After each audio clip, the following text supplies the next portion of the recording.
tienes ganas de viajar, pero no tienes mucho dinero, una buena manera de hacerlo es haciendo un road trip. ¿Qué es un road trip? La palabra road trip significa viajar por carretera. En este vídeo os vamos a enseñar el presupuesto de nuestro último road trip por Europa, el cual ha durado 15 días y el que hemos visitado 3 países distintos, uno de ellos encabezando la lista de los países más caros del mundo.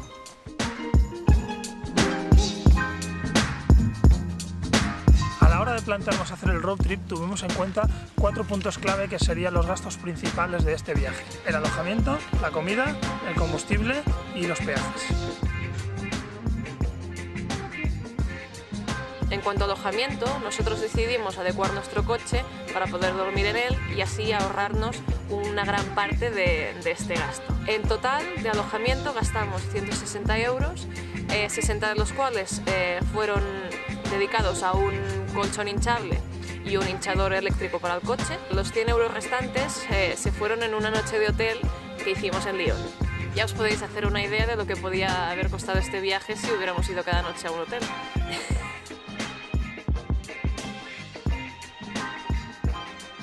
El siguiente punto era la comida. Ya que no queríamos gastar mucho dinero, decidimos hacer una compra en el supermercado antes de salir y comprar un camping gas para poder cocinarnos la comida durante el viaje. El coste de la compra en el supermercado suma unos 65 € y el camping gas más las cargas 25. A esto le sumamos las compras del supermercado en Suiza por valor de 60 €, más las veces que hemos ido a tomar algo para cargar baterías y conectarnos al wifi por valor de 50 €. En total, el coste de la comida suma unos 200 €. El siguiente punto clave es el combustible. Este punto dependerá bastante del tipo de vehículo que utilices para hacer el road trip. En nuestro caso hemos utilizado un Honda Civic, al ser diésel no consume mucho.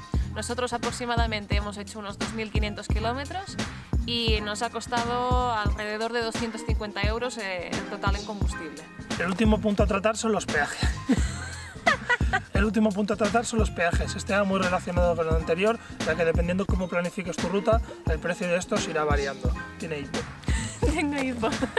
Si te gusta viajar visitando pueblos, el precio del peaje va a ser menor, pero en cambio el precio de la gasolina aumentará. Si por lo contrario tienes una ruta planificada y te gusta ir directamente a ese sitio usando la autopista, el precio de la gasolina va a disminuir un poco, pero pagarás un poco más en peajes. En nuestro caso, nuestra ruta ya estaba planificada y un 70% del viaje lo hemos hecho en autopista. El gasto total de peajes ha sido unos 198 €. El coste total del viaje han sido unos 808 €.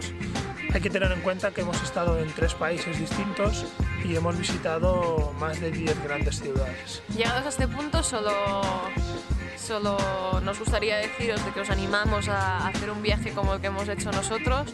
Ha sido nuestro primer road trip y la verdad es que ha sido una experiencia muy buena. Desde fuera parece más complicado que desde dentro. Cuando te pones dices, hostia, dormir en el coche no es tan difícil. Hemos pasado muy buenas noches siempre. Sí. No ha habido ningún tipo de percance con ningún tipo de persona, ni... Si había algún sitio que no te hacía buena vibra para dormir, te ibas 10 kilómetros para allá y ya está. Exacto. Por lo que ha estado muy bien. Si estás pensando en hacer un road trip de aquí a poco, ten en cuenta que tienes que tener bastante música, porque si vas a hacer un gran viaje, pues ten en cuenta que vas a estar mucho rato conduciendo, ponte monólogos, ponte música y sobre todo no corras y ves tranquilo y sin ponerse nervioso. El próximo vídeo va a tratar sobre todo el material que tenemos que usar para usar un road trip. No va a ser un vídeo definitivo, ya que es nuestro primer road trip, va a ser nuestra opinión y ese vídeo va a variar en el futuro, ya que vamos a hacer más road trips y vamos a ir cambiando nuestro material. Tampoco es lo mismo hacer un road trip por un sitio frío como hemos ido a Suiza, ¿vale? Que hemos tenido que llevar edredones dobles, chaquetones, cosas para el frío que no hacerlo en verano y no sé, por España, por ejemplo. A todo esto, si tenéis cualquier duda o queréis dar vuestra opinión, por favor abajo en los comentarios, toda ayuda es poca y siempre estamos atentos a cualquier consejo que nos podáis dar o alguna cuestión o alguna pregunta que tengáis para nosotros. Muchas gracias por ver el vídeo y nos vemos en el próximo, a ver si es interesante. ¡Chao! ¿Ahora quieres decir algo más?